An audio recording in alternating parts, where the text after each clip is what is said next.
Imagine this. You wake up in the morning, and your first thought is, again, you're doing everything right. Working, trying hard, even smiling. But inside, it feels empty. Vacation doesn't excite you.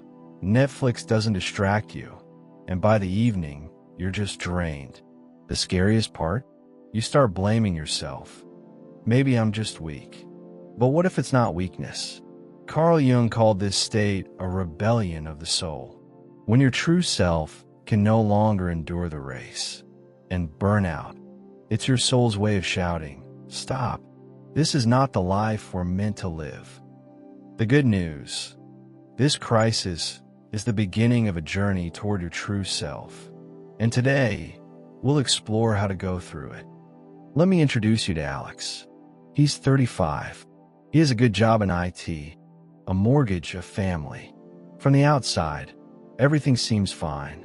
Every morning, he forces himself to get up, check his emails, lead meetings.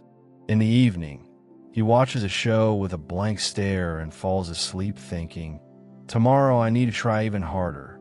But if you peeked into his diary, if he had one, it would say, I feel like a robot. I want nothing. Even playing with my child feels forced. It's like I'm dead, but I still go to work. Alex isn't lazy or weak. He doesn't have clinical depression. Doctors just shrug. But Carl Jung would recognize this instantly. The persona, the mask of a successful professional, has devoured his true self. His soul is suffocating, and its cry shows up as burnout. What would Jung say? So why do Alex, and so many of us, feel so empty and heavy? Carl Jung would give a clear answer. Because we are living against our true nature. In Jungian psychology, there's the concept of the persona, the social mask or role we wear at work, in family, even on social media. It helps us adapt. But the problem begins when we become one with this mask. When I am a successful IT specialist, or I am the perfect parent, becomes the only answer to, who am I? And what about the soul? It doesn't disappear. It starts to rebel. Jung wrote, illness is the effort of nature to bring man back to himself. Burnout, apathy, the feeling of being dead inside. These aren't personality flaws. They are cries from the unconscious. You're going the wrong way. You're losing yourself. Here's the paradox. The crisis is also a chance. Because, as Jung said, light is born out of darkness. When your old identity collapses, you finally have the choice to hear what your soul truly wants. The answers often shock us. Some realize they last felt real joy as children, maybe riding a bike or drawing with chalk. Others are horrified to admit they've been doing a hated job for years, too afraid to even tell themselves. The first step? Stop blaming yourself. Your burnout is not weakness. It's the beginning of a return to wholeness. To understand burnout more deeply, let's turn to one of Jung's most powerful concepts, archetypes. These are universal patterns that live in the collective unconscious of every human being. And often, it's their imbalance that causes our exhaustion. Imagine your psyche is a theater. Usually, the hero archetype dominates the stage, the one that drives us to set goals, overcome challenges, and level up. The modern world loves the hero. Be strong, achieve, never give up. But what about the other actors in the theater? Where is the inner child who wants to play and be curious? Where is the sage who knows how to pause and reflect? Where is the creator who cares about the process, not just the result? When we suppress these parts of ourselves for years, the psyche strikes back. Jung called this one-sided development, like a pianist who plays with only one hand. No matter how skillfully, he'll eventually burn out. Burnout is your psyche screaming, enough, we need balance. Common examples: The office worker who's ignored their creative side, repressed creator, suddenly loses motivation. The doctor, stuck in the rescuer role, overgrown hero, no longer feels compassion.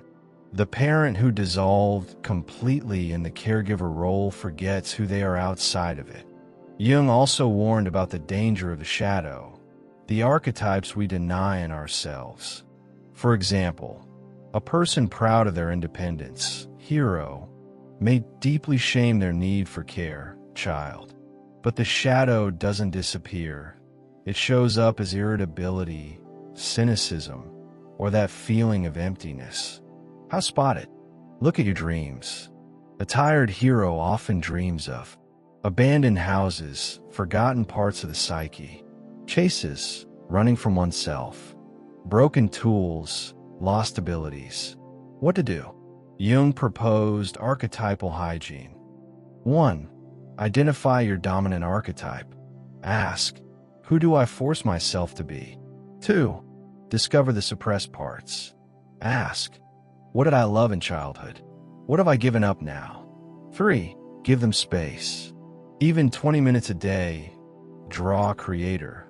Write in a journal. Sage. Play child. Remember, burnout is not the enemy. It's your psyche's attempt to restore wholeness. As Jung said, we don't become enlightened by imagining light, but by making the darkness conscious. Your darkness isn't a flaw. It's the forgotten parts of you. Only by embracing them can you find real resilience. So how do you apply Jung's ideas in practice? Here are concrete steps to turn burnout from enemy to ally. 1. Decode the signals. Start a symptom journal. When you feel drained, ask, what was I doing just before this? What part of me is resisting? Mind? Body? Emotions? Example. If a report makes you nauseous, maybe your creator is rebelling, demanding self-expression. 2. Dialogue with archetypes. Jung's exercise. A. Choose a repressed part. Child, sage, shadow. B. Write a letter from it in the first person. I am your exhaustion. I appear because you've ignored. C. Respond to it as your healthy self.